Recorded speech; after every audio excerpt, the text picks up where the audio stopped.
নমস্কার বন্ধুরা, কেমন আছেন সবাই? আশা করছি সবাই ভালো আছেন।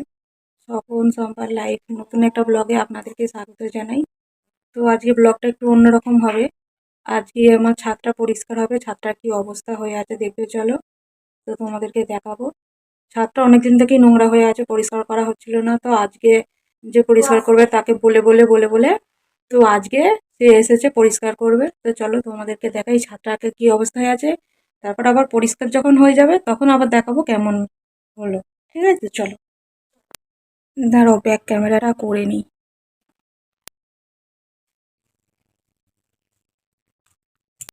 আসেনি না বিশু? হুম।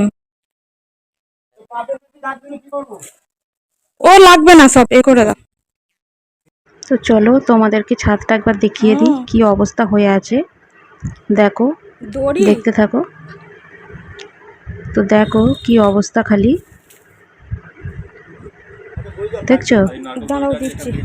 কত শখ করে এইসব গাছপালাগুলো বসিয়েছিলাম, কত মাটি কিনেছি, ড্রাম কিনেছি, যারা জল বিক্রি করে তাদের থেকে ড্রাম নিয়ে কিনেছি, দেখছো? কিন্তু শখের বসে অনেক কিছু চেষ্টা করেছিলাম করব, ছাদে গাছ বসাবো, এই করব ওই করব, তারপরে একসময় করেওছি, কিন্তু এখন আর করতে পারছি না, করা হয়নি, শরীরটাও ভালো থাকে না, সেই কারণে করা হয়নি। তো স্বপন রাগারাগি করছে, বলছে কিনা যে এইরকম ভাবে যদি নোংরা হয়ে থাকে তাহলে ছাদটা নষ্ট হয়ে যাবে, তুমি এগুলো সব এ করে দাও, ওই জন্য পরিষ্কার করে দিচ্ছে। তো দেখো ট্যাঙ্কিটাও কি নোংরা হয়েছে দেখছো? তো আমাদের বিশুদাকে ডাকা হয়েছে, তো বিশুদা পরিষ্কার করবে। এই যে আমাদের বিশুদা, দেখো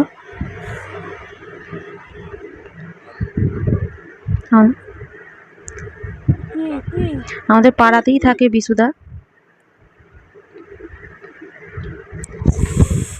কি গরম গো বিশু, তুমি কি করে দাঁড়িয়ে আছো? আমি তো দাঁড়াতে পারছি না। আমাদের দেখো এইদিকে ছাদটা পরিষ্কার আছে, কারণ এইদিকে কিছু করা হয়নি, এই ছাদটা পরে হয়েছে। তো এটা আগেকার ছাদ ছিল, ওই জন্য এটার মধ্যেই করেছিলাম। নিয়ে চলে যাবে। হ্যাঁ সে তো লাগবে। তো ছাদটা পরিষ্কার হয়ে গেলে আবার তোমাদেরকে দেখাবো। এখন দেখছো কি আবর্জনা, কি জঞ্জাল হয়ে আছে। বিশুদা প্রথমে বুঝতে পারেনি। মোবাইলটা তুলবো?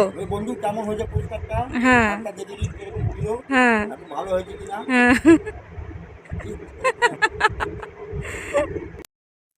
বিশুদা ছাদ পরিষ্কার করছে, এত রোদ ছাদে দাঁড়ানো যাচ্ছে না। তো আমি চান টান করে নিয়েছি। তো আজকে শনিবার, নিরামিষ রান্না হয়েছে। স্বপন খেয়ে কাজে চলে গেছে। তো এবার তোমাদেরকে দেখাই আজকে কি রান্না হয়েছে, তারপর আমরা মা মেয়ে একসঙ্গে খেয়ে নেব।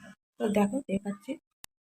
তো এই দেখো কলা ভেজেছি, কাঁচকলা ভাজা, মুগের ডাল করেছি, এখানে ভাত করেছি, এই যে ভাত, স্বপন খেয়ে চলে গেছে। আর এই যে চিচিঙে আলু পোস্ত করেছি। আজকে শনিবার, এইটুকুই রান্না। তো এবার আমরা মা মেয়ে খেয়ে নিই। পরিষ্কার করছে, এখন যা রোদ এখন আর উঠবো না, পরিষ্কার করে নিই, বিকালবেলা তোমাদেরকে দেখাবো ছাদটা কেমন পরিষ্কার হয়েছে। পুটু আয়, ভাত বেড়ে দিয়েছি, খেয়ে নে। হ্যাঁ আসছি, দাঁড়াও। তো দেখো ছাদ পরিষ্কার করে নিয়েছে বলে বিশুদ্ধা ডাকলো। তো বাবা ছাদটার কি অবস্থা হয়েছিল, অমানুষ হয়েছিল, তো এখন ছাদটা এবার মানুষ হলো। কি বলছো? খুব ভালোই পরিষ্কার করে দিয়েছে বিশুদা। ছাদটা দেখেছিল কেমন হয়েছিল বন্ধুরা, এখন ছাদটা দেখেন, দেখে তারপরে আপনি বলেন। ওকে ওকে বাবা দেখো ছাদটা পরিষ্কার হয়ে গেছে, তোমাদেরকে দেখালাম। যা রোদ, আর দাঁড়ানো যাচ্ছে না। তো এদিকে ছাদটাও ঝাঁট দিয়ে দিয়েছে আবার ভালো করে। ওরে বাবারে কি রোদ, পা একদম দেহ হয়ে যাচ্ছে। তো ছাদ পরিষ্কার হয়ে গেছে বলে বিশুদা আমাকে ডাকলো, বললো কি বৌদি তুমি এসো দেখো ছাদটা ঠিকঠাক পরিষ্কার হয়েছে কিনা। তো তাই জন্য আর বিকালের অপেক্ষা করতে হলো না, তো এখনই দেখিয়ে দিলাম ছাদটা কেমন পরিষ্কার হয়েছে। তো ব্লগটা আজকে এখানেই শেষ করলাম। সবাই ভালো থাকবেন, সুস্থ থাকবেন, দেখা হবে নতুন আবার একটা ব্লগে। তো আজকের মতন এখানেই শেষ করলাম, নমস্কার।